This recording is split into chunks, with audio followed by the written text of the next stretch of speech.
Okay, so we are live right now and might as well have a little soft opening before anything big happens. Just wait and see if, well, first of all, if we do have an audience going on. So, with all that said, is there anybody here? That should be a good first question, actually. Just want to double check everything. If the chat wall is even alive or something like that. That is actually a very good question. Did I come in a little too early? Is anybody around? I don't know. Hold on a sec. Matt, it's Friday. Go back to bed. Yes, I know it is Friday. It's not usually the time that I do a podcast, but I decided, hey, you know what? Why not? Let's go ahead and just do a little podcast because I got a very special episode planned.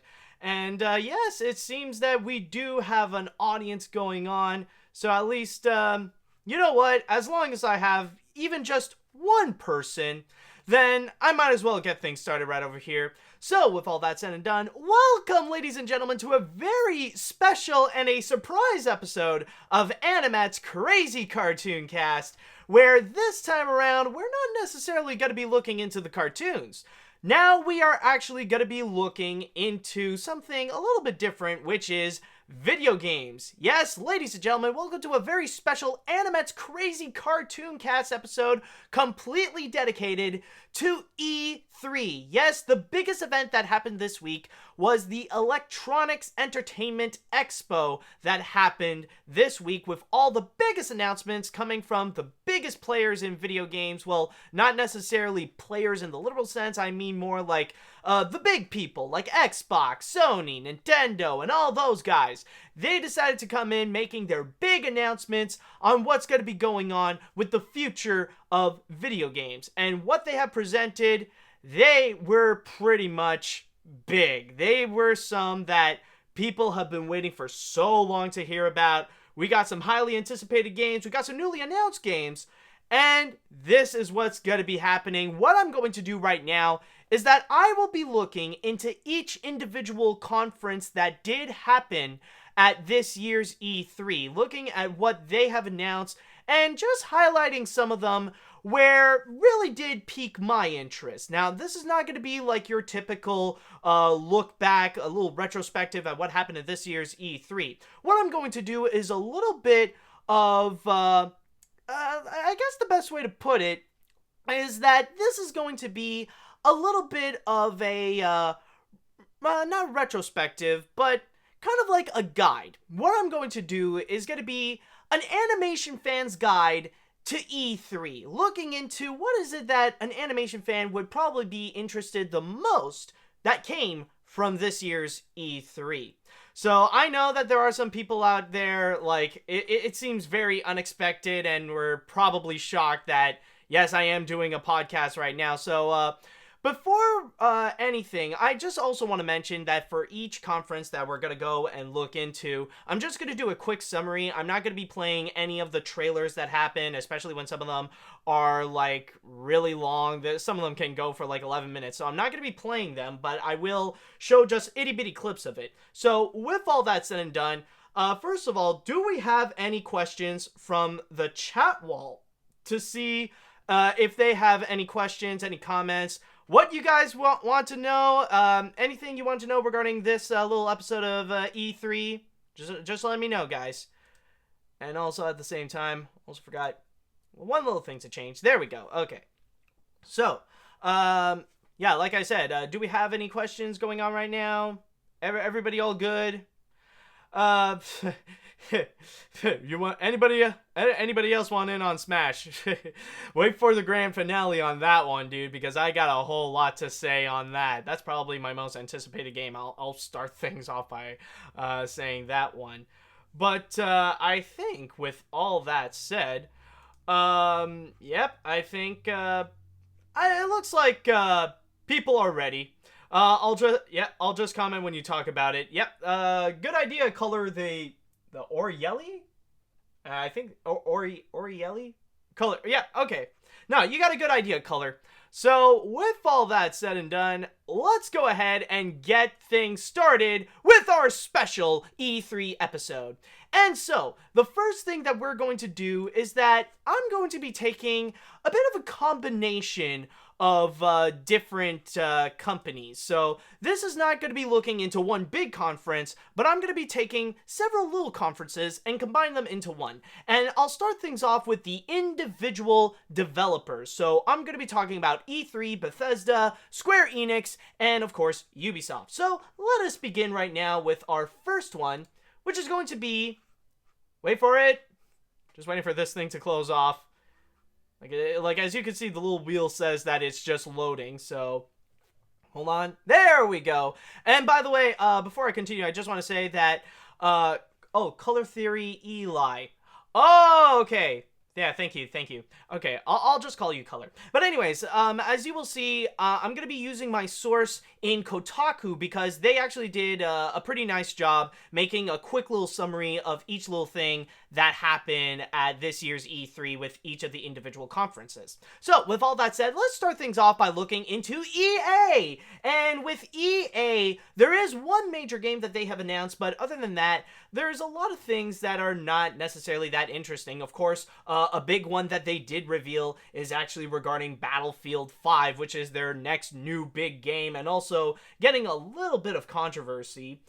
So yeah, this is something really big for Battlefield fans that they want to go and enjoy. But then also they talked about some stuff regarding Star Wars, and this is one that actually really did caught my eye right over here.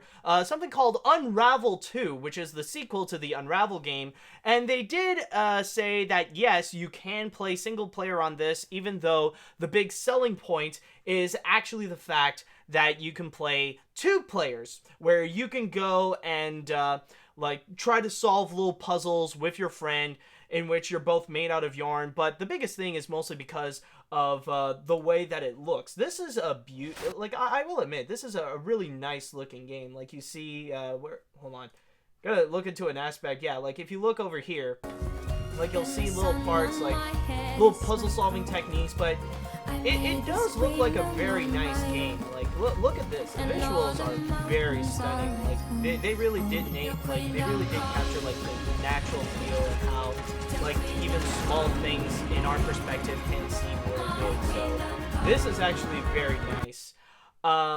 Yeah, this is honestly a pretty interesting looking game, but apparently when it comes to Unravel 2, it's actually available right now. This is apparently a little bit of a theme with some games when it comes to E3, where they would announce something new like Unravel 2, and then they would say, oh, by the way, it's available now to play on PS4, Xbox One, and PC. And then there's another fascinating game. It's called The Sea of Solitude, which apparently it says here that it's all about loneliness and depression. And this is apparently an indie game, which it states right over here. It's another EA indie, this time from German studio Joe Main Games. The game was introduced in a winningly wandering way by writer-creative director Cornelia Jeppert, who seems pretty great. It'll be out in early 2019. And this is another one where this is more in the visuals, that it does look stunning with the use of vibrant colors, and then you got like this dark-looking character. Like you see, like this is a pretty nice looking, like a bit of cell shades. It does look like a game that is reminiscent to the art style of some stuff that we got right now, like Fortnite especially. And then like you got this one character, yeah, and also like you got imagery where like you'll have to face like what seems to be your inner demons if it is a game about loneliness and depression. Like you got this big freaky Attack on Titans looking character trying to eat up the whole thing. So this is another pretty fascinating game right over here. Then of course they also reveal like Command and Conquer game, and their biggest one that they revealed is going to be another new BioWare RPG game, which this one looks like is going to be more apocalyptic theme, which is Anthem. And this is apparently a big one that EA is presenting this year, where it goes to show like kind of like trying to capture another major Mass Effect. Now, in my perspective, from what I see, there isn't anything too big that really did capture my interest. I haven't fully played Mass Effect myself, so Anthem hasn't fully captured me just yet. So I don't know. But other than that, I feel like EA doesn't really have much to fully present or to really capture a lot of interest other than their big titles like Battlefield 5 and, of course, trying to sell big with Anthem. So there is that. So, with that said, though, our next one actually does have...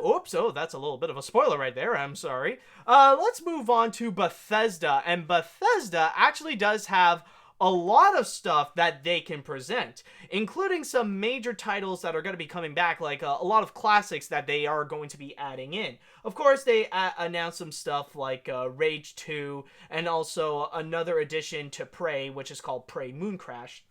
But then they also announced that they are currently working on a brand new Doom game, which is called Doom Eternal. And they only showed just a trailer of it, just to make a bit of announcement. And from there, they actually announced that even though they're just saying what this game is, Doom Eternal, and from there, they will say that if you want to know more info, then you'll have to wait until August when they show more information at QuakeCon. And then right afterwards, we got another return of a classic, which is Wolfenstein Young Blood, which it states here that apparently we're going to see the characters BJ and Anya's twins, who are going to be going out and battling Nazis, battling the alt-right, and pretty much killing off all sorts of white nationalists. You know, that's always fun. So a comeback of a great classic Wolfenstein, that's always welcome, especially with the new edition being a really great game, by the way. A lot of fun.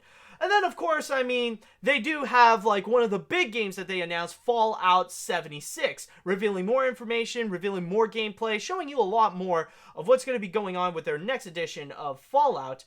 And then, of course, they do have the Elder Scrolls games. And from there, they announced the Elder Scrolls Blades, which is going to be on mobile devices. And from there, they will go and show a lot of the big stuff. They showed like a bit of a variety of like things that they're going to do with the Elder Scrolls franchise. And one thing I would like to note that's actually pretty funny that they've done is that they did release a joke trailer where they showed a new version of Skyrim that you could play on Amazon Alexa. Which they did a great job with that trailer. It's a lot of fun. If you haven't seen it, if you haven't seen it, go ahead and check that out. It's really great.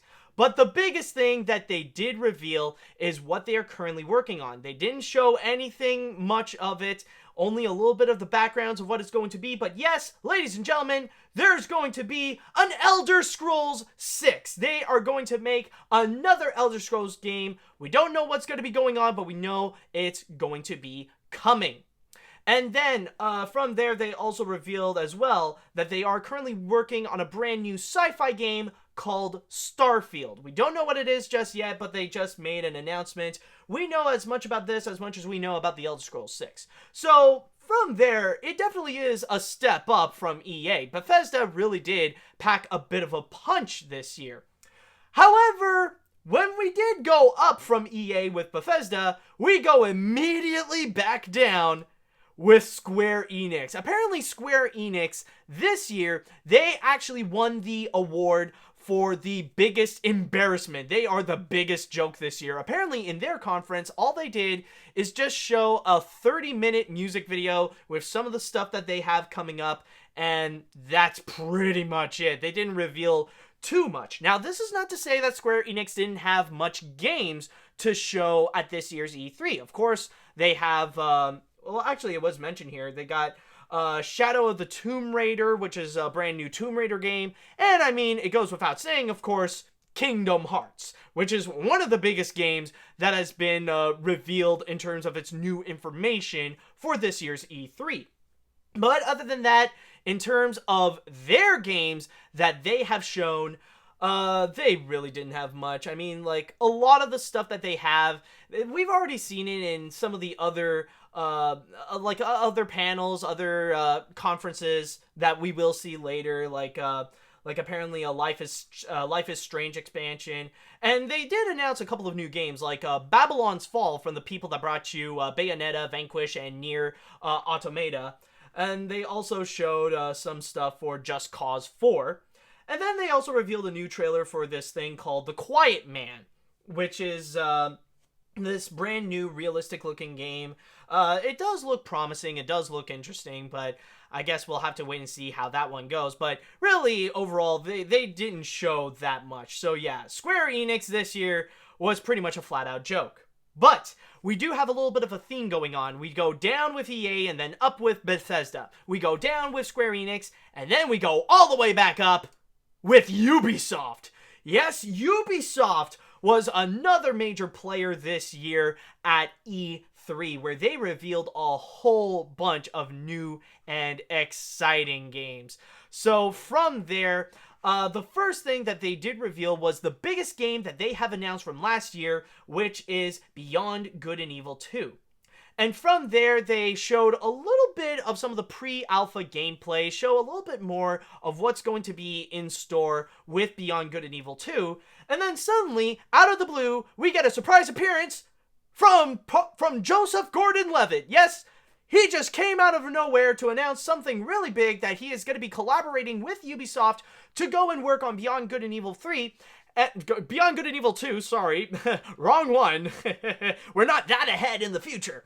Now, anyways, with Joseph Gordon-Levitt, he is actually working with Ubisoft with his program called Hit Record, in which he is actually going to be using this in order to allow players and to allow artists to have some of their work, to have some of their art, music, and stuff like that to be incorporated onto the game. So they're pretty much asking players, they're asking people, and they're asking fans to go and help make Beyond Good and Evil 2. So basically what just happened is that Ubisoft made the announcement trying to say, we gotta find, they're just there like, we gotta make Beyond Good and Evil 2. And then Joseph Gordon-Levitt came in and said, and you gotta help us. So that's basically the big thing right there. And then they announced another fun-looking game, which is Trials Rising. This is a sequel to the Trials video game, and I'll show you a little bit of some of the clips that they got, which seems like a lot of fun, because what you see is you're basically on a motorcycle, and you're going in a 2.5D perspective, and you're pretty much going through some insane-looking obstacles. And of course, there are plenty of different modes, like you can crash, like the best ways that you can crash your bike rider in the veins of crap. What's that game? Downfall. You know, the one that like your goal is to smash, like you're driving a car and then suddenly you're smashing through your enemies and stuff like that. I don't know. It's similar to that game, but yeah, Trials Rising is another game that does seem like a lot of fun. And then afterwards, of course, they got some of their big titles that they revealed, like The Division 2. And of course, we also got in the conference where Grant Kirkhope actually came in and did a musical performance in honor of the upcoming DLC for Mario and Rabbids Kingdom Battle, in which is going to be entirely themed with Donkey Kong. And of course, in the new downloadable game, you can actually be side by side with Rabbid Peach, and also a brand new character, Rabbid Cranky, which is the combination of Cranky Kong and a rabbit, because a lot of people have been asking that apparently. But seriously though, I have played Mario and Rabbids. I really like it. I really do like the game. I've already 100% completed, and I am excited to see when this is actually going to be coming up, to see the new DLC. And from there, we also got a brand new game that they revealed called Skulls and Bones, which there really isn't much to say about this. It's basically Ubisoft's answer to Rare's Sea of Thieves, where basically it's kind of like this open world where you're going to be playing as pirates, and you're going to live the pirate life and all that kind of stuff. Which, coincidentally, pirates is a little bit of a theme at this year's E3 as well. You'll see what I mean a little later. And then, of course, we got another trailer right over here. This is called Transference. And from there, it's actually a horror virtual reality game. And what's interesting is that, like the one from before, the previous one, with Beyond Good and Evil, where they had a special guest with Joseph Gordon-Levitt. This is actually a game that's in collaboration with the folks at Ubisoft Montreal and Elijah Wood. Elijah Wood is actually working on this, and looking at the trailer, it actually is a pretty creepy game where it is kind of themed to virtual reality, and you're in this virtual reality world. So it does show that creepy tone, and you never know what's going to be happening in there. So this is actually a very interesting one right there. This could be one that we should look out for. So this is actually pretty cool.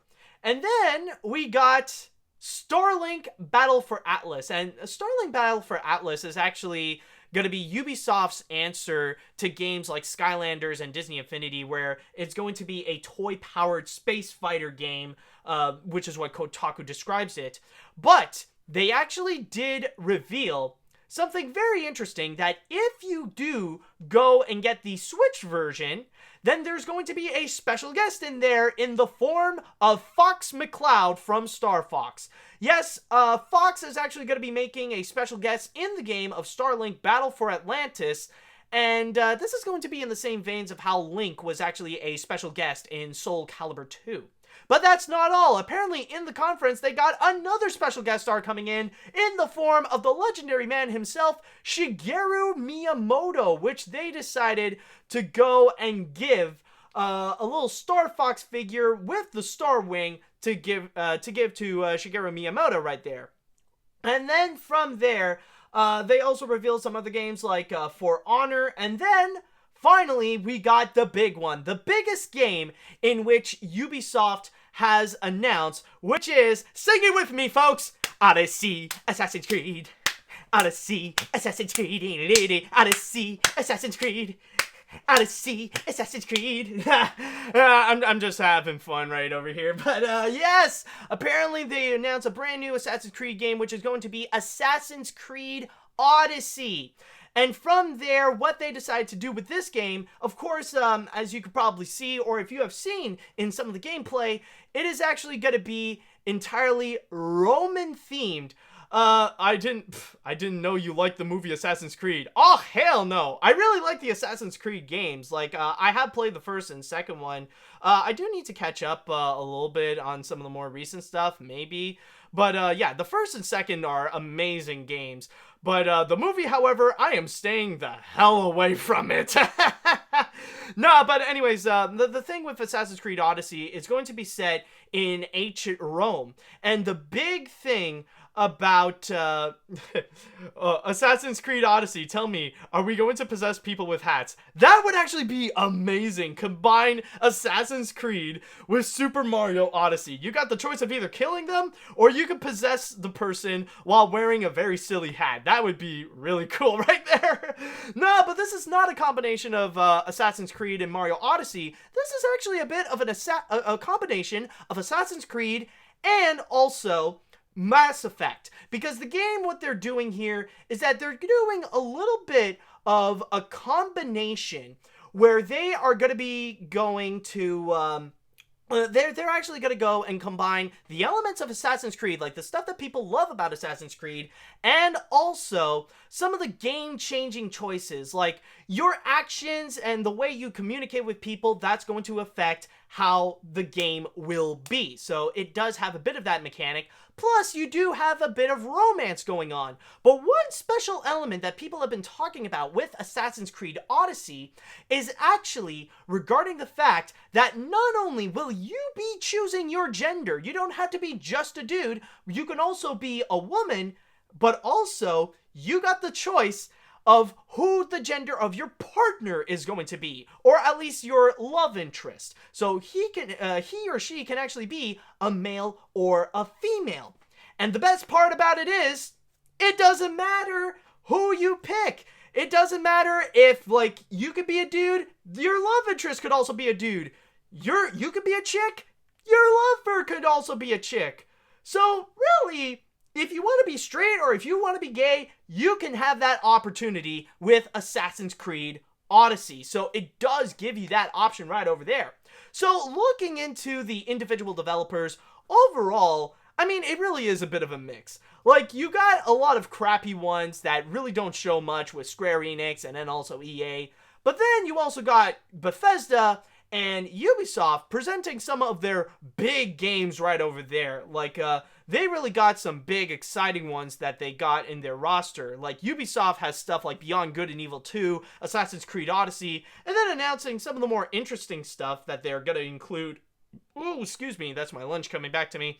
Starlink, Battle for Atlas, Trials Rising, and stuff like that. But then you also got Bethesda, which they really went all out with some of the Elder Scrolls games, and even with some of their classic properties like Doom and Wolfenstein. So from there, I'd rather a boyfriend in real life to be, I'd rather have a boyfriend in real life, to be honest. No, yeah, it's nice to have it in a video game, but I'd rather have, no, I know how you feel, dude. I would much rather have a lover in real life as well. But yeah, so with all that said, though, yeah, I think in terms of the individual developers, it's really Bethesda and Ubisoft that really showed a lot of major strength in the stuff that they delivered. So with all that said, I want to go ahead and go into the chat wall, and I want to know regarding you guys, what do you think about the individual developers, what they have presented? Are you guys really fascinated with the stuff like what EA presented, or what Bethesda showed, or what Square Enix kind of showed, or with what Ubisoft showed? Jimmy Hayden says, I mean, Battlefield 5 won't have loot boxes, thank God, but it will have Battle Royale bandwagon much. Yeah, that is true. I have seen, apparently, there is a bit of an epidemic where apparently video games need to be they need to have a Battle Royale. In fact, it's almost surprising that Super Smash Bros. They didn't call themselves Super Smash Bros. Battle Royale, in fact, so that could be a major thing. And yes, guys, I know. Don't worry. We'll talk about Kingdom Hearts. We will talk about Kingdom Hearts 3 soon. Calm down, guys. Don't worry. That time will come. But for now, I'm just going to be focusing on the little stuff that we have here with the individual developers. I think the most interesting stuff will be shown once we got when we get to the later companies. Yep. I mean, Color, you're definitely right over there. That is definitely true, because what we have here, that's just the appetizer. That's why I decided to combine all the big individual developers into one big thing. So, let's see, when we all, could you have a chance with me? Oh, you could have had a chance with me, but oh well. Aw. Well, I do appreciate that, but I don't know where you're from. I don't know if we even met in real life, so, oh well. Alright, so, I think with all that said, I think we're pretty much good with the little appetizers right over here. And so, let's move on now to the main course. Yes, we're gonna go into the big three right now. So, ladies and gentlemen, let us begin with our first big one with Microsoft. Yes, this year, hold on a sec, there we go. Okay, so, this year, Microsoft came in really big with plenty of their announcements, especially with the fact that in their I don't know why I keep saying panel or their aspect or stuff like that. I need to say conference. Okay, so the big thing is that let's see. Oh, there we go. Okay, so here's the thing. With Microsoft, they have announced a whole bunch of major games. They pretty much revealed a lot of their big AAA titles. So, of course, they announced a brand new Halo game. They announced some brand new Gears of War game, including the 5th installment. They showed stuff from The Division 2. They showed stuff from Fallout 6. They showed stuff from Dying Light 2. And they also ended off with a major trailer of Cyberpunk 2077. Apparently that's their big grand finale right there, which is apparently the next big RPG RPG that a lot of people are really surprised or that are really anticipated about. But with all that said, let's look into the individual stuff that Microsoft has done that's going to be really surprising. The one that really caught a lot of people's eye, and that also caught my eye as well. Starting with a game called Ori and the Will of the Wisp. And let me just say right now, apparently this is a sequel to a game that's already out. I think it was released last year, called Ori and the Blind Forest, which apparently it says in Kotaku that it's a very beautiful looking game, but it's also a very hard game. So it's a little bit like Cuphead right over there, which I will talk about later. But looking into this trailer right over here of Ori and the Will of the Wisp, my god, this is one of the most beautiful looking games that they have presented at this year's E3. This is a game that includes, like, a lot of dazzling visuals. Like, you see some beautiful looking characters right over here, some beautiful looking stylistic designs, and also very strong use of colors. Like, you see beautiful looking natural colors that are present right over here, kind of like a more serious looking Rayman Legends in a way. So definitely got to give credit to the artists working on this game. It's just absolutely phenomenal. So this is a beautiful looking this is another beautiful looking game right over here. So this is definitely one that's worth checking out. And then we got another big game that they showed here. This is called Sekiro: Shadows Die Twice. And this is actually from Software. That's literally what they're called. But they are a big company that are the makers of games such as Bloodborne and Dark Souls. And basically, long story short with this game, basically in animation terms, the best way to describe it is that this is a combination of Dark Souls and Kupo and the Two Strings. So this is very heavily themed to feudal Japan. And as you can see, it does feature a whole bunch of big bosses. Like we got this one right over here with this giant fat man with a giant samurai sword. He's going to be slashing you all the way through.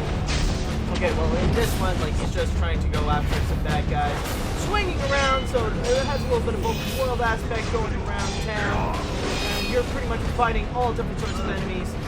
Where's an interesting thing? Oh, okay, yeah, so this is a big battle with the fat man. Look at this, with his giant samurai sword. Yeah, if you're playing this game, you're going to be combating with this, and apparently there is a bit of a mechanic that, like, you don't just immediately die. There is also, hold on, I need to check. There's also one interesting villain that they showed here. I don't know where it is. But, like, you got this creepy looking guy who's, like, he's tied up in chains, but apparently, like, it's not even holding him back. I need to double check. What fridge is that freaky guy? Ah, yes, here he is. Yeah, this guy, they think they chained him up, but no, this giant is going crazy. So it does have a little bit of a mix of Japanese mythology right over there. And, when you play game video. Oh, sorry. Yeah. Oh, sorry about that. Yeah, the volume was pretty high. Oh my god, I did not notice that. I am so sorry. Okay, so, yeah, but as you can see, this is a little bit of a mix of some ancient Japanese mythology on top of mixing gameplay elements of Dark Souls. So this is going to be a highly anticipated video game right over there, and it does look pretty interesting. Now, the only question is, how hard is this going to be? Okay. So sorry guys. Sorry. Yeah, I'll be careful next time with the audio. Then, of course, they showed some stuff like Fallout 76, and then they showed the Life is Strange expansion, and then, of course, they also showed this crazy trailer, but also, what they did is that they showed this trailer for a game called Crackdown 3, which features Terry Crews, and he's pretty much acting like he's straight out of an Old Spice commercial, just acting crazy. Okay, I'm gonna play this trailer again. I'm gonna be careful of the volume this time. So, hold on. Yeah, here's just a little example of some of his crazy little antics. There, okay. I think the volume is much better now. I don't think this is hurting your eardrums.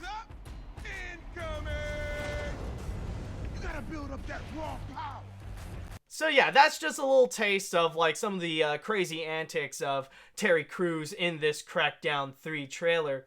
And then also they show some stuff like Metro Exodus. Okay, I just got a little peek of what's going to be coming up next. I know you guys have been waiting for so long to talk about it. You cannot contain your excitement, but you know what? Now's the time. Let's unleash it together. Yes, ladies and gentlemen, let's take a look at the first trailer that they have shown at E3, which is, of course, Kingdom Hearts 3. Now, I'm just going to be mentioning about the stuff that they revealed in the Microsoft panel, the trailer that they showed in here. Now, in this trailer, what they have revealed is a brand new world that's going to be coming in the world of Kingdom Hearts, which is going to be Frozen. And what it looks like right over here is that you're going to be falling into straight in the middle of the movie, right after Elsa had a bit of a panic attack and her powers were going right out of control. They were going out of control, and she's running away from Arendelle so that she could actually be alone. So you're pretty much falling into straight at the moment before Elsa sings Let It Go, or at least around that area. And they also revealed a little bit of gameplay. Well, not gameplay. Maybe they did show a bit of gameplay, actually, showing some other worlds as well, and some interactions with other characters, including Rapunzel from Tangled. And they also showed a lot of interactions between Sora and some of the members of the Organization 13, where some of those people are actually going to be coming back. But the biggest takeaway for many fans is actually right at the end, where you actually see Mickey stumbling upon a brand new villain who is actually in the form of a fan favorite character, Aqua, which apparently broke the hearts of many people. But I will say, for someone like me, when I first saw this trailer, it doesn't hold any major surprises. I mean, like, it is kind of expected that the highest grossing animated feature of all time would actually have a world in Kingdom Hearts. But what's actually very interesting is also the voiceover performances, which I know for a fact that they actually did get Josh Gad to appear as Olaf for Kingdom Hearts 3. I'm not 100% sure if they also brought in Kristen Bell and Idina Menzel to reprise their roles, but that wouldn't be surprising either. But and also it would be very cool as well. But I will give it credit that also the visuals are actually really beautiful. I will give the trailer that. Like, you see some of the animation here. Like, it's almost like it is near identical to some of the stuff that they have already done in the movie, but not entirely. I'm not going to say that, oh my god, they pretty much got, my feeling when they got Johnny Depp as Jack Sparrow, but not Idina Menzel as Elsa. Oh my god, if that's actually true, that would be a little too insane. But, yeah, the like, what they did here is actually, it looks amazing. There's one part, yeah, okay. Probably the best looking aspect that people were amazed by the visuals is actually the moment with Rapunzel. And as you can see, like, the way that she's animated, the way that she's designed, it really is a lot like how the movie Tangled is. It really is absolutely beautiful. But yeah, I will say the visuals definitely look nice, and like what they did with with the Frozen world, where we see Elsa, where we see Anna, Kristoff, and Olaf and stuff like that. Yeah, it is very nice. Like, maybe it's not like the exact same like how it is as the movie, because like the movie has a movie engine in order to render it, and I mean Kingdom Hearts has a video game engine to render it, so of course it would look a little bit different and not necessarily identical to how it is with the movie. But I will say there is one thing in this trailer that I do find actually really funny, and that is actually some great advice for the ladies listening right over here. So, ladies, if there is a guy out there that has a major crush on you, but you don't like this person, and like he's kind of gross looking, he's a bit of a creep, and if he is coincidentally a major Kingdom Hearts fan, then there is actually one thing that you can do in order to repel that guy. And that is just simply, just have some yellow eyes. That's all you need to do. Because apparently, major Kingdom Hearts fans, they are devastated whenever they see a cute girl with yellow eyes. That's all it takes in order to get rid of them. So yeah, oh my god. But Honestly, I will have to say though, there is a YouTube video out there, and I think it was done by I keep forgetting his name, but Sungwon Cho. He actually did this phenomenal, like this short 30-second video, and it's the reaction of casual fans versus diehard fans to this trailer in particular, and honestly, it's just absolutely hilarious the way that casual fans, they were like, oh cool, we see we see the comeback of characters like Ham, we see the comeback of characters like Rapunzel and all that stuff, and then the inclusion of Kingdom Hearts is actually cool, and then the diehard fans are heartbroken at this moment right over here where apparently Aqua has been a villain, where like it just barges in, Aqua has been Norded. I highly recommend you guys check that video out. It's just so amazing. So yeah, this is actually a really impressive trailer that we got, and by the way guys, this is not going to be the last time I will be talking about Kingdom Hearts 3. The next conference we will be discussing a little bit more about it. Okay, so with all that said and done, let's move on with some of the next stuff that we got, which includes a brand new Forza game. And, this thing right over here. Yes, apparently Microsoft, they did this major announcement that they have bought a whole bunch of indie developers in order for them to make games exclusively for Microsoft. So what happens is that they actually went and bought several companies, and they even opened a brand new studio called The Initiative. But some of the companies that they have purchased, alright, some of them actually do include Undead Labs, the people that brought you State of Decay. You also got Playground Games, the people that brought you the Forza Horizon games. They also have Capture Ninja Theory, which brought you Hellblade, and also Compulsion Games, the people that brought you We Happy Few. There. Now, they did mention all that about how their empire at Microsoft in terms of their games have pretty much been rising. And of course, we got some new aspects for The Division, and we also got some new stuff going on with Shadow of the Tomb Raider. And then we also got a cute little skateboard game with Session, and oh, look at this, we got a brand new Devil May Cry game. So maybe, which apparently they say here is the true sequel to Devil May Cry 4, so hopefully it's not going to disappoint fans as much as the black-haired main character from the last one. And oh, would you look at this. Now this is something right over here directly for the animation fans right there. Yes, we're going to be getting more Cuphead in the future.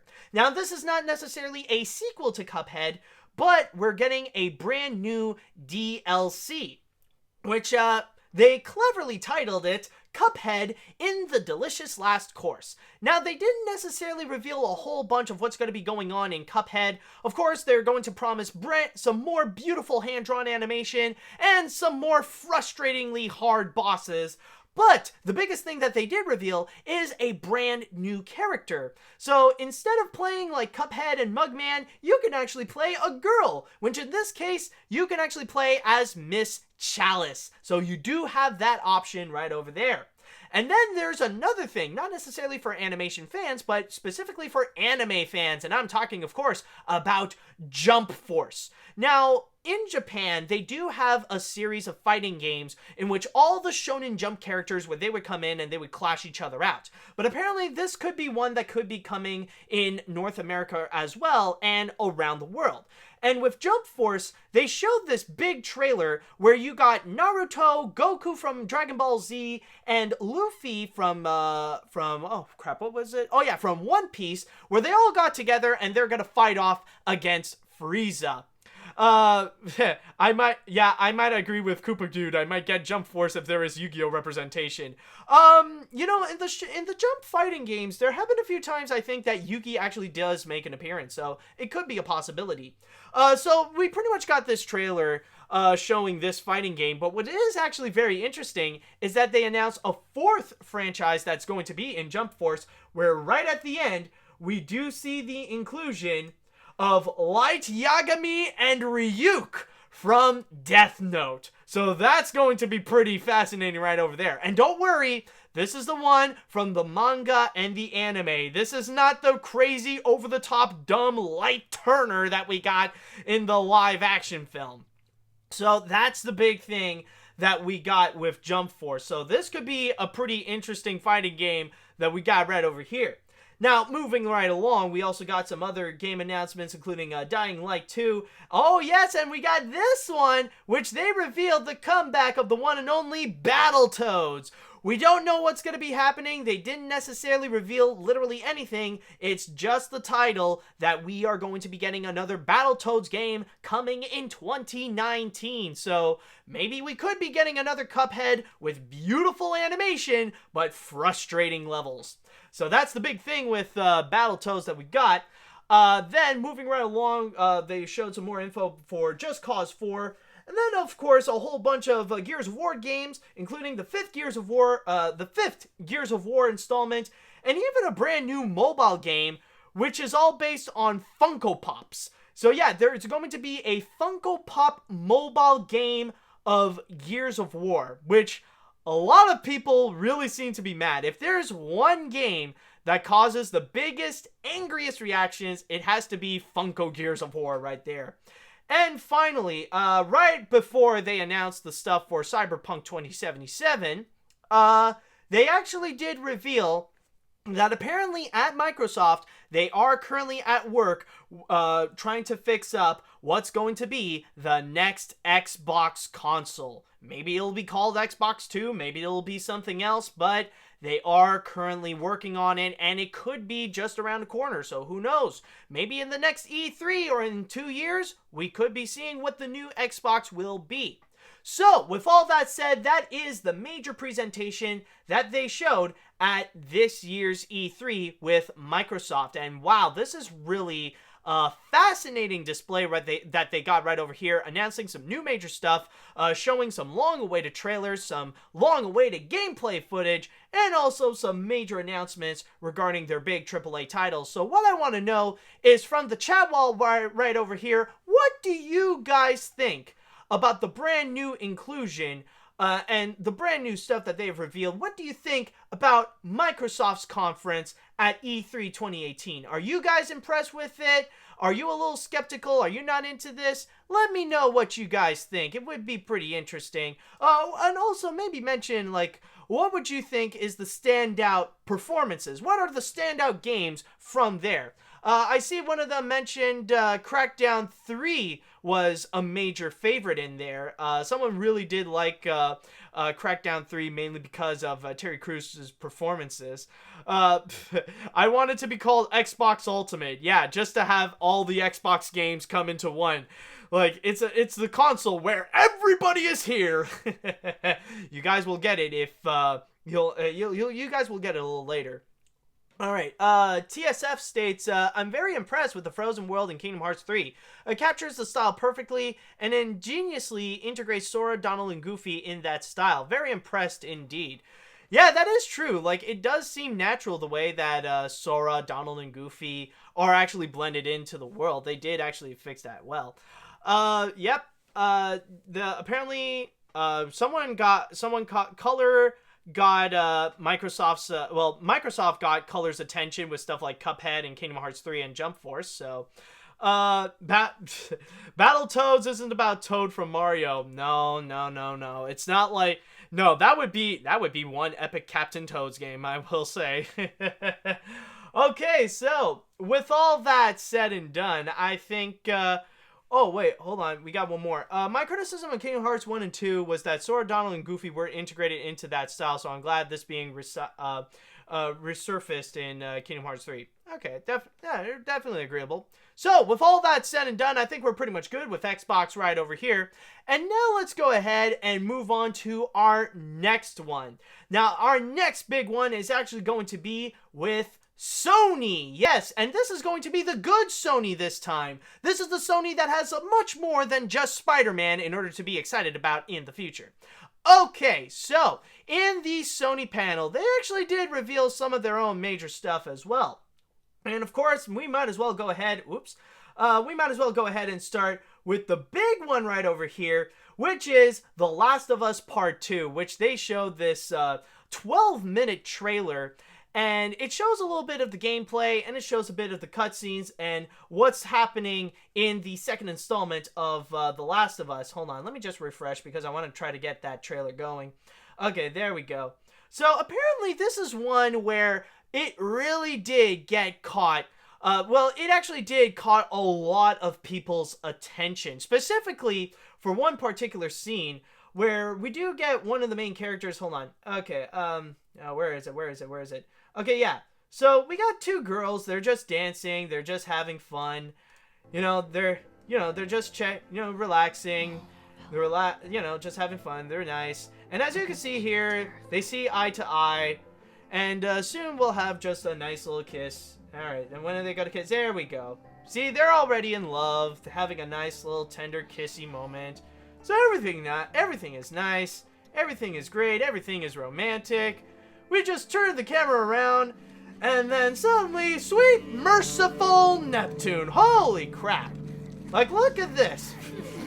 Right there. The girl is kissing, and then suddenly, she's stabbing a dude's neck. Like, right then and there. Like, holy crap. We just went from love to literally the opposite of love. Like, right then and there. Like, yeah, that was apparently, yeah, like, talk about turning into a complete 180. And especially, like, in terms of the colors and in terms of the lighting. Like, you see a bit of the opposite of that as well. You see, like, how it's all brightly colored, how it's all nicely lit. You can see the colors prominently displayed, and we see everything clearly. And then suddenly, we just switch back. Okay, everything is dark, and we're stabbing a dude's neck. We're literally stabbing a dude's neck. It's crazy, it's honestly insane. Now, from there, it did spark a little bit of controversy regarding the aspect where we do see a little bit more of LGBT representation in video games. So it's not just in here, but also we've just seen it more that is being implied that this is going to happen also, where players do have the choice to seeing that in Assassin's Creed Odyssey, and I think also Battlefield 5 has that as well. So it is sparking some outrage, it is sparking some controversy, but you know what? Screw the haters, because if we are getting more LGBT representation in video games, then honestly, I really do welcome them. And to all the people who do have a problem of seeing more LGBT players and seeing more prominent female characters that are not necessarily that attractive looking in video games, well, you know what? You just need to stop being homophobic, stop being transphobic, and stop being sexist. You need to let that go in order to play video games, because they're no longer catering to those guys. So the video game industry is pretty much sending a clear indication that they are siding more with the social justice warriors and the anti-fascists in order to make more video games and to have a bigger display of diversity. You're not always going to see strong, white, straight males shooting up the whole place and everything like that. Those days are pretty much over. So to those haters out there, it's either you have to drop your homophobia, your transphobia, and your sexism if you want to play more video games nowadays, or you just quit video games altogether. So really, it's your choice.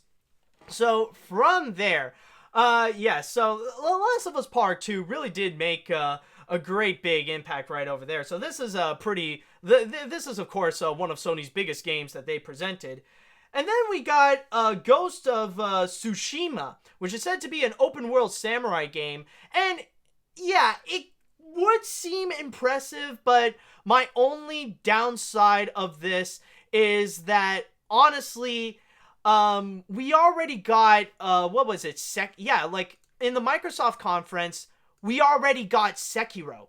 So that's the thing, is that this is Sony's answer to what's already been shown with Sekiro. So I don't know, like I feel like, well, do you want to play with this feudal Japan game, or do you want to play with the other feudal Japan game? So honestly, this is kind of a bit iffy for me. So I don't know.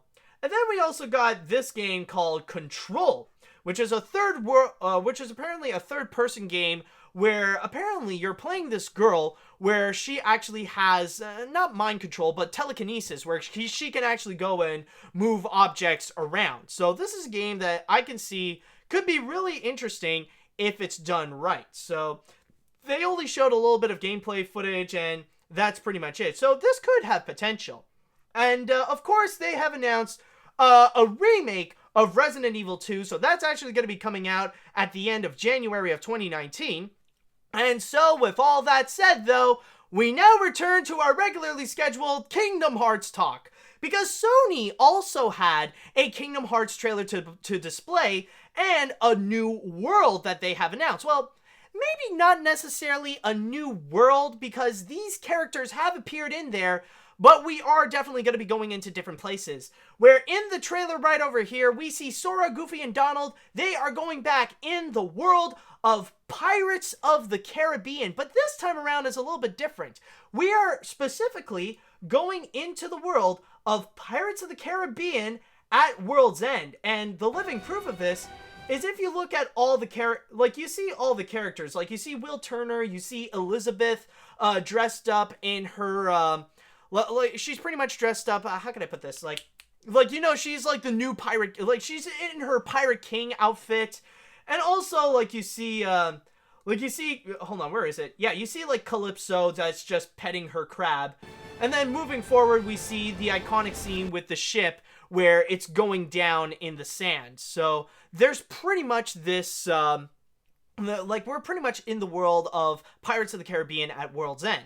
Which, I'll be very honest, at first when I saw this, I thought is, okay, yes, thank you so much. Thank you so much, Average Joe. Thank you so much, Not So Average Joey. The Sao Fang getup. Yes, that's what I meant. So the thing is with this Kingdom Hearts world, like honestly, I felt like the choice of going into at World's End, I thought it was kind of weird. Because the thing is with this is that at World's End, it's been released like 11 years ago.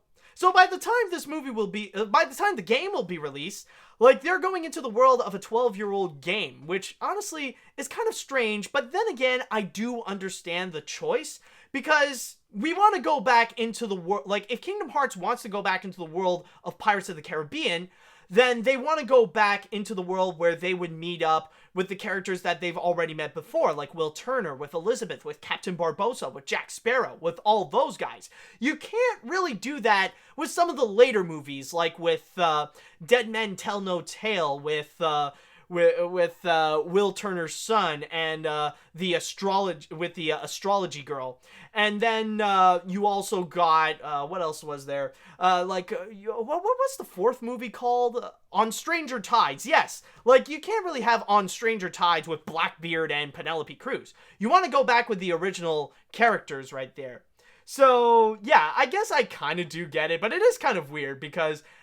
Also, like, this is more of a personal thing, but I find that the third Pirates film is easily the weakest. It's just way too freaking long, and it's just way too ridiculous with some of the stuff that they do. I mean, really, the movies really jumped the shark with the third one. It's just absolutely ridiculous. But yeah, going back into the Kingdom Hearts aspect, honestly, I can actually see that maybe in this world right over here, they can actually pull it off well. Like, if they take away a lot of the bullcrap aspects, like the stuff that we do not need, like if they could take away like that, like everything that has to do with that idiotic villain in At World's End, and you know exactly who I'm talking about, is the one that is not Davy Jones. So if they take all that away, then I'm sure it could work out well. And especially if this is the promise that we could actually get a battle with Davy Jones, that would actually make a pretty epic level.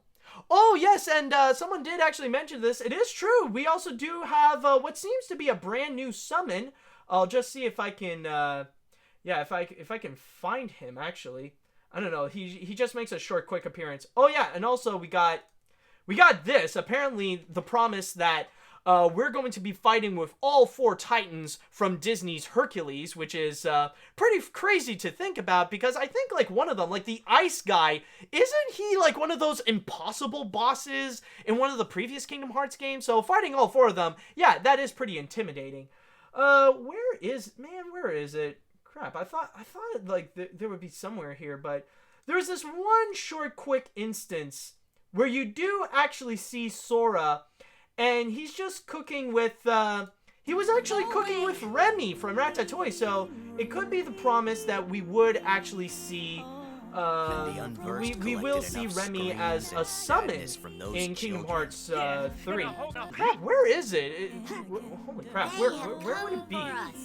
Okay, yeah, they got this. I don't know, is it in another trailer? I don't know, I'm trying to look for it around, but... Or maybe did it just appear, like, just after we see Jack Sparrow?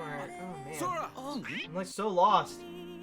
Where, like, it appeared so quickly, but... Oh, man, I'm confused.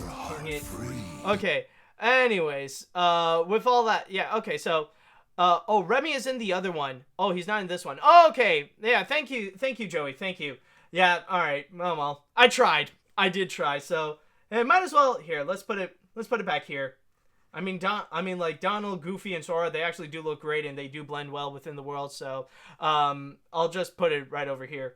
All right. So, moving right along, we also got another big trailer of a highly anticipated game called Death Stranding, which is coming from the legendary Hideo Kojima.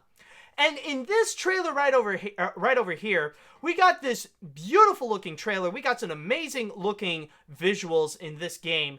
But I'll be very honest with you guys, even after watching 11 or 12 minutes of this little trailer that they presented at E3, I still don't know what the fridge is even going on. This is a game that is honestly really confusing, and it has a lot of strange symbolisms that not many people have yet to understand. And you got to keep in mind, this is actually the game... Oh, no, this is just... Oh, okay. 16. Yeah, so, yeah, 8.5 minutes. But this is the game that you gotta keep in mind. Yeah, this thing right over here. This is the one where they showed inside someone's body, you got a baby. Like, this is the one where the baby is just like, yeah. So, yeah, it's this game right over here. It looks fascinating, but it's still tough to know what the fridge is going on. But this is gonna be one I know that you gotta keep an eye out for, so... There is that.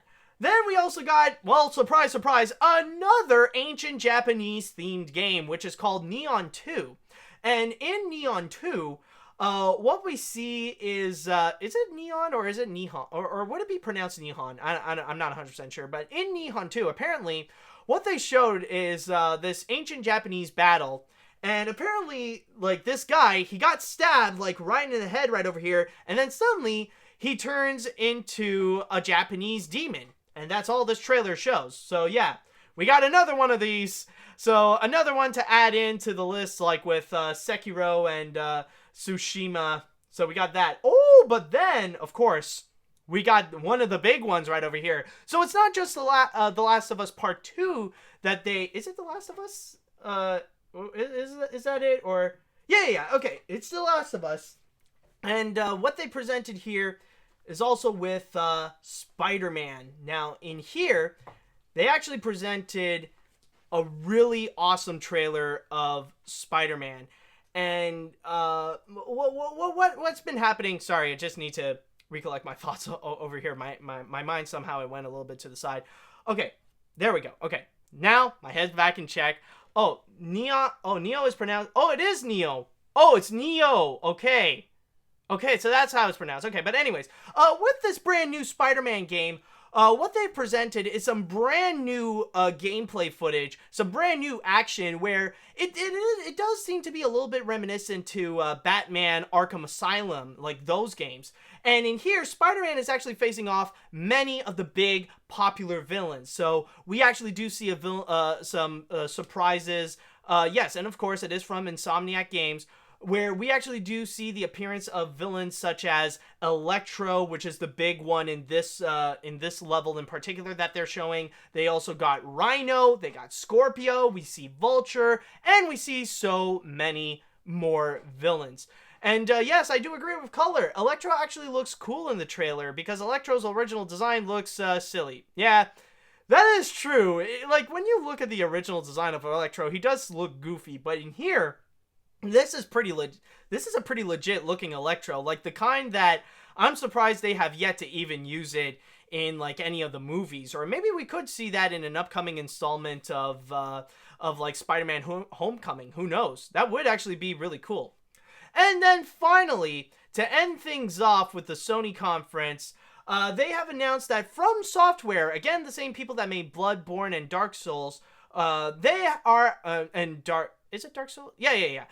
They are actually going to be making a new VR game called Déraciné.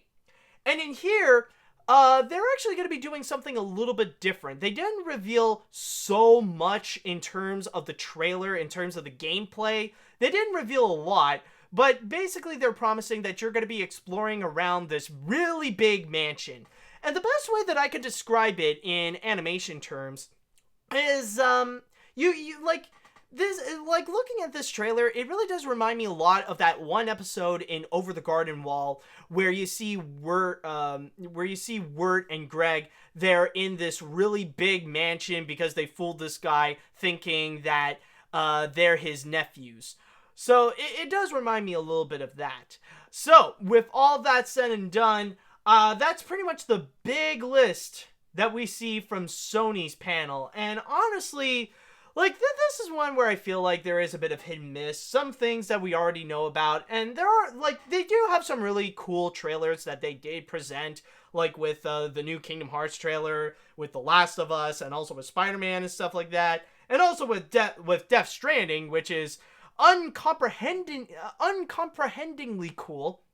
But with some of the others, honestly, with some of the other games that they presented, they don't necessarily sell me as much as some of the stuff that Microsoft is selling. So with that said and done, I would like to know, what is it that you guys think? What do you think about Sony's panel that they showed at this year's E3? Do you think they really sold it hard? Do you think Sony really nailed it with this one, with many of their big trailers? Or do you think they're more of a miss? Or which one do you say is your favorite panel, or what is your favorite game that they have presented here at this year's E3? What do you guys think? One of them I see, well, okay, Spider-Man is a major one, so apparently, yeah, I'm sure, like, Spider-Man is a big seller. Like, they did nail it really well. Anything else? Any comments, like with Last Standing 2? Sony was okay. I'm with you on your opinion. Kingdom Hearts 3, of course, is the highlight, but Spider-Man was cool too. Yeah. Okay, so I think we can agree. Yep, okay, Spider-Man, Death Stranding, and Neo 2. So we got that. We also see some people really do like Last of Us Part 2. Alright, so I think that's really the big thing with what we got. So a lot of people really do like, of course, with the Kingdom Hearts 3 trailer. A lot of people really do like the Spider-Man trailer, and of course some positive feedback on stuff like Last of Us and Last of Us Part 2 and Death Stranding. So, with all that said and done, I think we're all good with Sony's panel, and now we are in the grand finale. Yes, folks, it is now time that we move on to our final panel, and it is a bit of a short one. They actually did state that, well, they're not going to be showing a lot at this year's E3. They only have one major game that they have a major announcement for, and yes, it is time that we go to Nintendo. Now, this is not to say that Nintendo didn't make any other announcements for other games as well. They did reveal Super Mario Party, which is going to be the new Mario Party game for the Nintendo Switch, in which they are going to step back from what they have done with Mario Party 9 and Mario Party 10, which which you will control yourself individually around the board, but it's not going to be like a full comeback to the classic Mario Party games. It is going to be a little bit different from the gameplay that I have seen.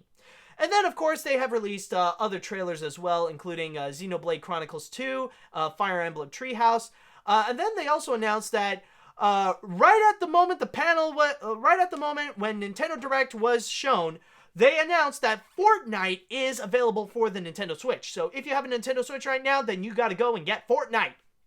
Alright, so from there, they also revealed a whole bunch of indie games that they showed, including right over here, presented Hollow Knight.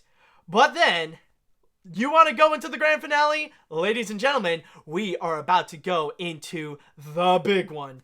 Yes, folks, it is now time. Did I say Fire Emblem Treehouse? Crap. Oh, okay. I meant if that's the case, I meant to say Fire Emblem 3 Houses. Sorry about that. Didn't mean to make that mistake.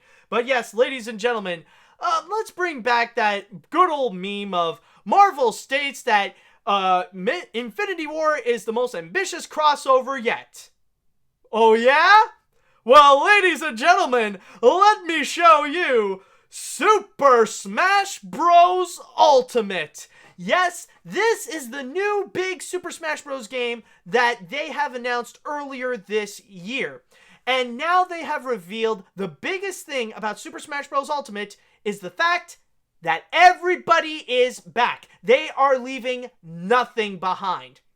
And what I mean by everybody is back is that literally every single character that has appeared in a Super Smash Bros. Game, they are going to be appearing in Super Smash Bros. Ultimate. Nobody is left behind. This is a game where they show that Ohana is family. Yes, we are going to see the comeback of many fan-favorite characters. We are going to see Snake return. We are going to see Ice Climbers return. We are going to see the downloadable characters all appearing in here. You don't have to go and download them again. We are going to see Young Link return. We are going to see Pichu return. We are going to see many more characters coming back, including a few new ones. And on top of that, they have also revealed that many of these characters have been adjusted a little bit in terms of their gaming mechanics to go and enhance the fighting experience.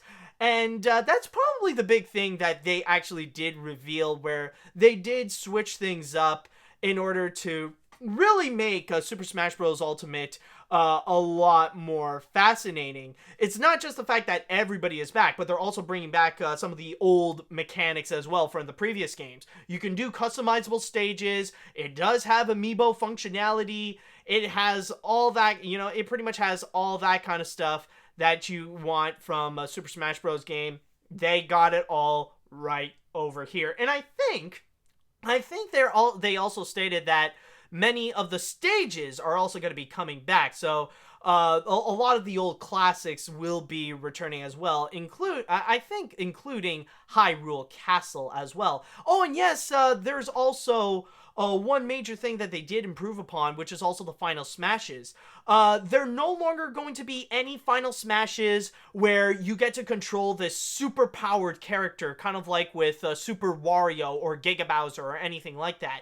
Now all the Final Smashes is just to deliver one big blow, which I think is going to be a major improvement, especially for some characters. Like, I love playing with Pikachu in Super Smash Bros., but I will admit that his Final Smash with Volt Tackle, let's be honest, it's impossible to control. I don't know anybody who knows how to control Pikachu's Volt Tackle. But in here, it looks like they're pretty much changing all that, where the game will control it for you, where Pikachu is just going to be flying everywhere with it. And the same goes with Sonic as well, where you're no longer in control of Sonic when he's supersonic. He's just going to be buzzing everywhere in the game.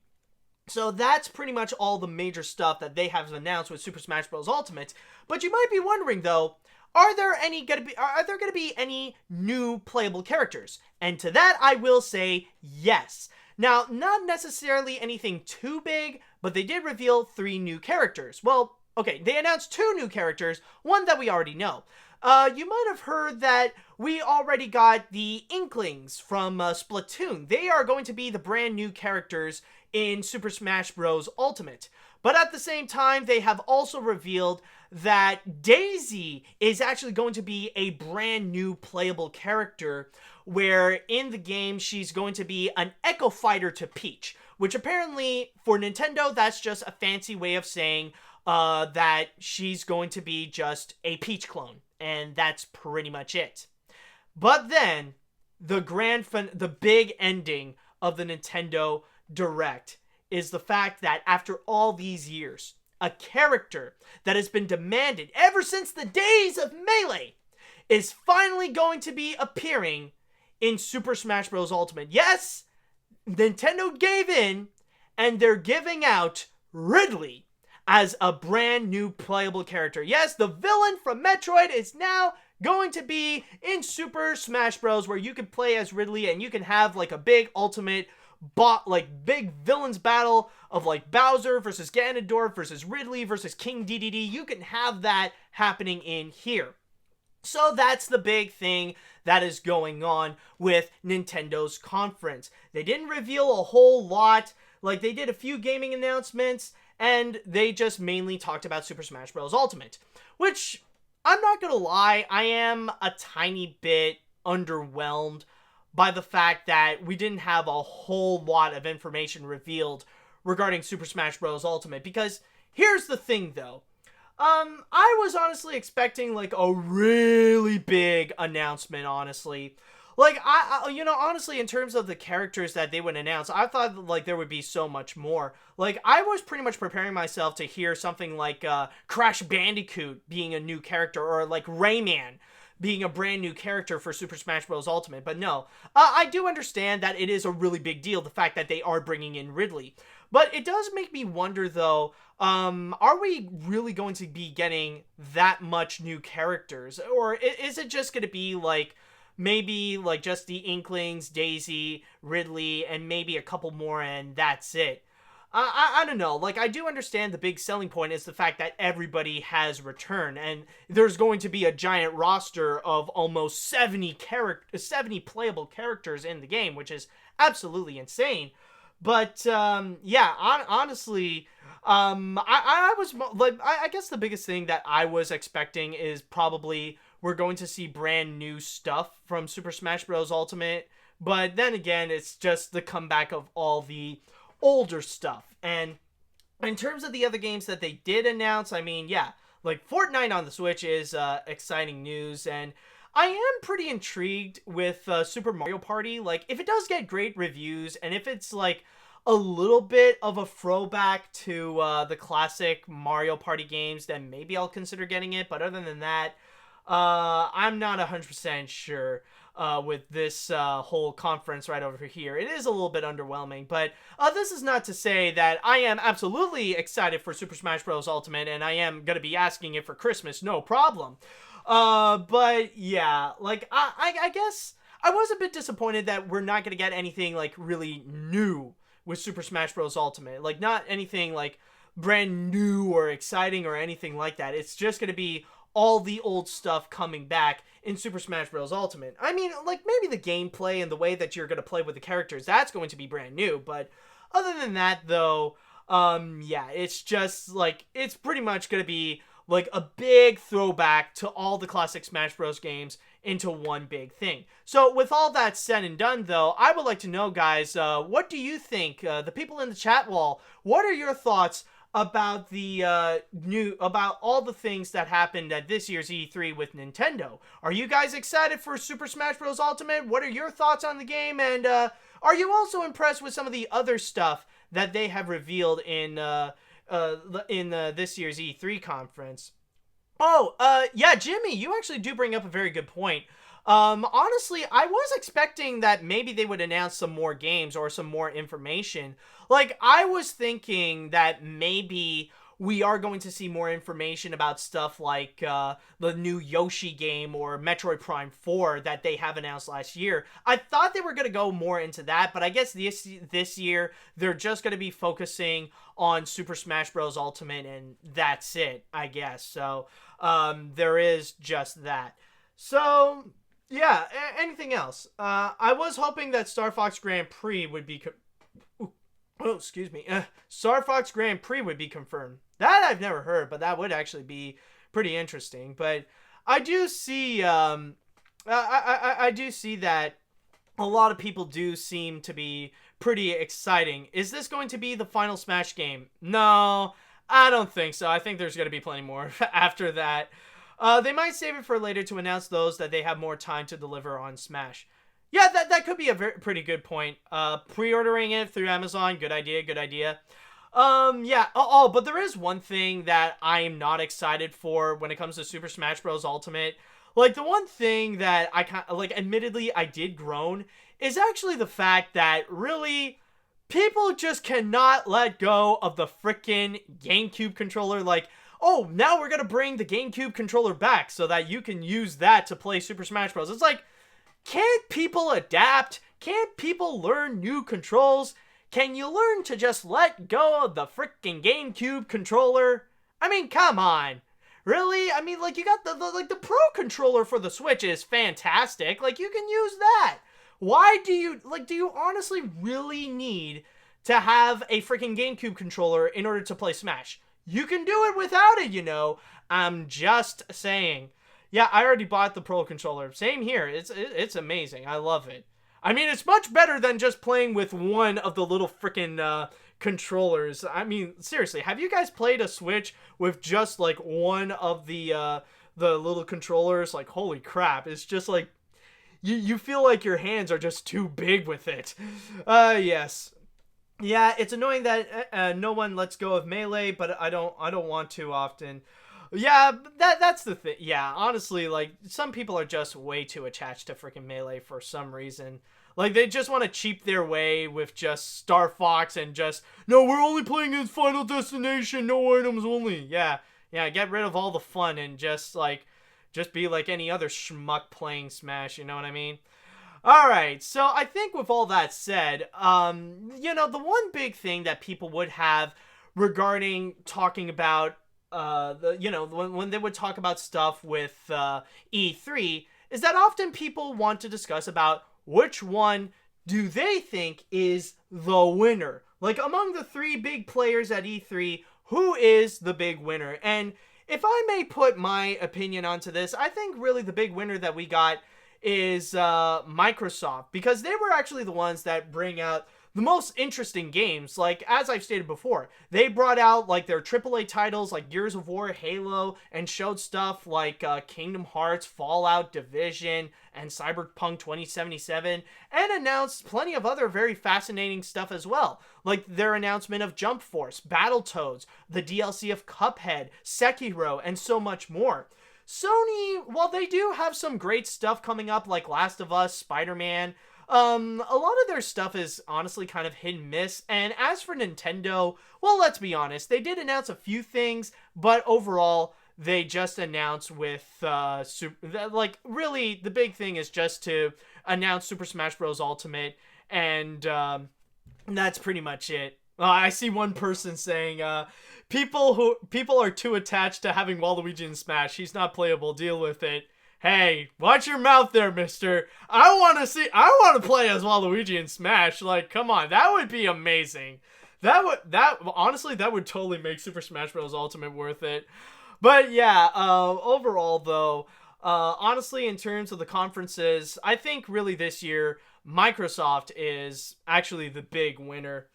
Okay, I see some people saying like Bethesda, some people think Bethesda won. Actually, I'm gonna go into the chat wall again. I want to know, who do you guys think is the winner? Do you agree with me that Microsoft is the big winner, or do you think someone else would actually hold that title to see like who is the big winner, or at least in your eyes, who do you think really made it? Who made the biggest impact at this year's E3?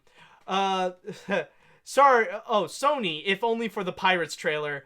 Which, you gotta be a little more specific, though. I think with Sony, you gotta be a little more, is it with Sony? Oh, no. Okay, yeah. No, I was thinking of Ubisoft, because I was thinking of the Skull and Bones trailer. Okay, yeah. I see some people, I see some people are a little confused. Some people are there for just Kingdom Hearts 3, Spider-Man, and Super Smash. Okay. Okay, some people are really sold with Nintendo. Apparently, I think it goes without saying that Nintendo alone really did bring out the biggest game announced with not Kingdom Hearts 3, but they released the biggest announcement, like the biggest game with Super Smash Bros. Ultimate, of course. But yeah, I do see. Okay, so we really do have a lot of a mixed results here. So apparently, like some people are happy with Sony, some people are happy with Nintendo, some people are happy with with like Bethesda and Ubisoft. So I do see a bit of a mixed reaction right over here. Muppets and Kingdom Hearts, please. Oh, I would totally be down for that, actually. I would probably be willing to buy an Xbox One and go and get Kingdom Hearts 3 if there is a legit Muppets level. That would be phenomenal.